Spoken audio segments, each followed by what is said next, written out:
On Rampage Friday night, AEW announced another World Title Eliminator Tournament with the finals taking place at Full Gear, and the winner getting a championship match at Winter is Coming on December 14th. Another fucking tournament. We had 2 Owen Hart tournaments in May, an All-Atlantic Championship tournament in June. We had a Trios title tournament that just wrapped up a couple of months ago. We had the Grand Slam Tournament of Champions, and now the Full Gear Eliminator. At least in June, when Punk got hurt the first time, they did a Battle Royal with the winner meeting Jon Moxley later on that night. So they changed it up a little bit. But I mean, it's been tournament overload. And to be fair to Tony Khan, we never would have had the tournament that we had last month had CM Punk not gotten hurt. And the Full Gear one has become an annual thing the past couple of years. The finals 2 years ago at Full Gear was Kenny Omega against Hangman Page. Omega won, and then he went on to turn heel and win the world title, if you remember that. And then last year it was Miro against Bryan Danielson. Yeah, that guy Miro, who may or may not still work for AEW. I have no idea since we never see him anymore.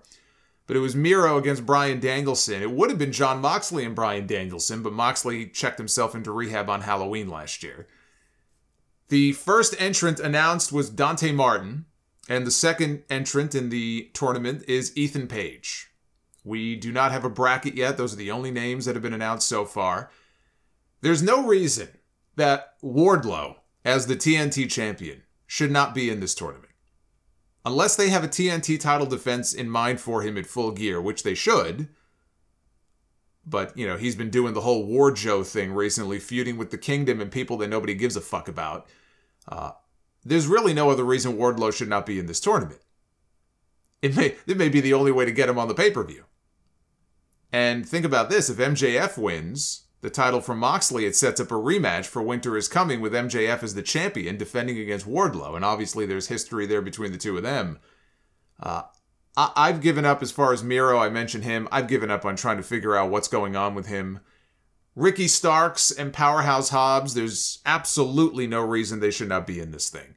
Starks got that big win over Hobbs at Rampage Grand Slam.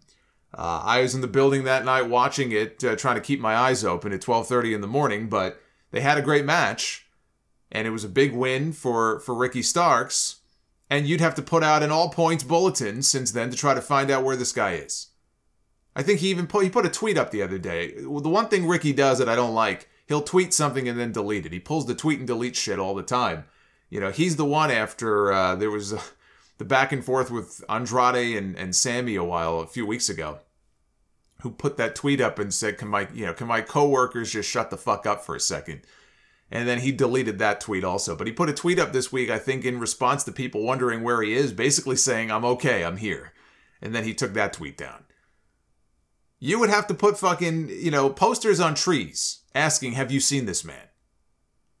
So whatever good that win did him against Hobbs, or may have done for him, is gone because he hasn't been around to follow up on it. The key is not just in paying things off. The key is once you pay them off, you need to have a good plan to follow up with. Same thing with Wardlow when he beat MJF at Double or Nothing. What was their plan to follow up with him? It wasn't a very good one.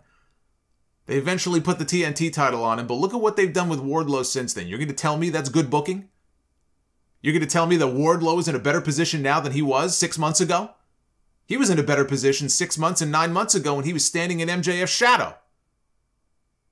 And you can say the same thing now about Ricky Starks. They're doing the same thing to Starks that they did with Wardlow. I think MJF is winning the championship, and I don't think he's going babyface yet. The firm laid him out on Wednesday, but I think it's all part of a ruse. The person I would have win the tournament is Darby Allin. If I had to pick who's my pick, Darby Allin would be my pick. Darby has a match with Jay Lethal on Wednesday.